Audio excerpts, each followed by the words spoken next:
last 3 years. It's your money, and Congressman John Mica says it's being wasted in the name of safety. What's worse, he says you are no safer either. We're talking about air traffic control. As of midnight today, 26 airports across the country that used to have just one air traffic controller on the overnight shift now have two. And it's because this year alone there have been 5 incidents of air traffic controllers falling asleep on the job, leaving incoming planes to make pretty dangerous landings. Representative Mica's words were, only the federal government would solve the problem of an incompetent 6-figure salary worker by adding a second 6-figure salary worker. Fox 35's Kelly Joyce live in the Satellite Center with more on what one local airport official has to say about adding that extra person. Hi, Kelly. Hi, Sunny. Air traffic controllers tell FAA officials that tough late-night work schedules and sitting in a dark room at night makes it difficult not to fall asleep. Some even say there's a system in the air towers where controllers will take turns napping.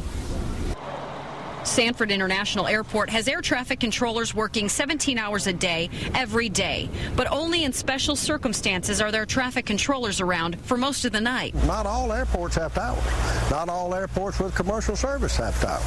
And as an ATP pilot, I can tell you there are safe procedures for flying in to non-controlled airports. Happens all the time. President of Sanford International, Larry Dale, says they've never had a problem landing planes here because of a lack of air traffic controllers or because they were having problems with any of them. The system works, and it works fairly well. Are there glitches in it? Yes.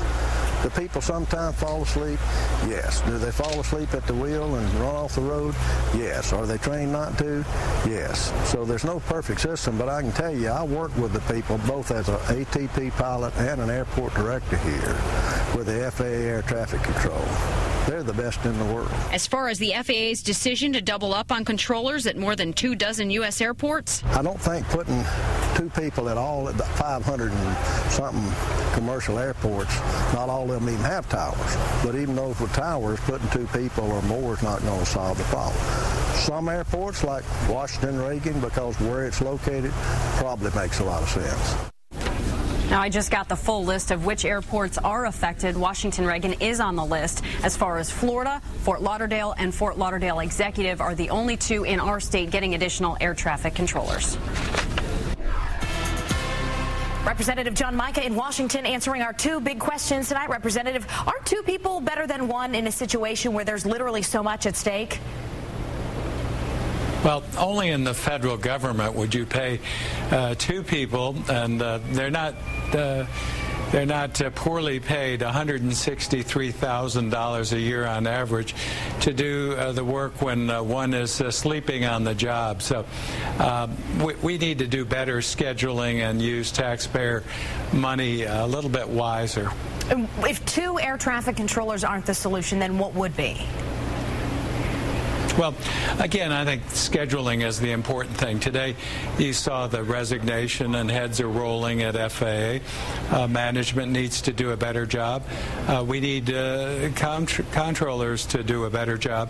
But again, just adding more people isn't the solution. You need people performing well. And we'll have a national effort. I think we talked with the administrator, the head of the Controllers Union today to do that. And then also look at some training enhancements. They've got to perform better.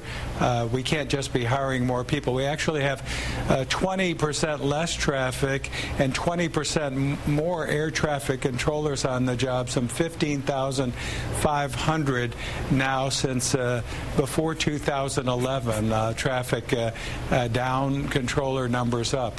So all the more reason for these people to be alert and awake and actually doing their jobs when they are supposed to be. We appreciate you talking with us tonight, Representative John Mica. Thank you.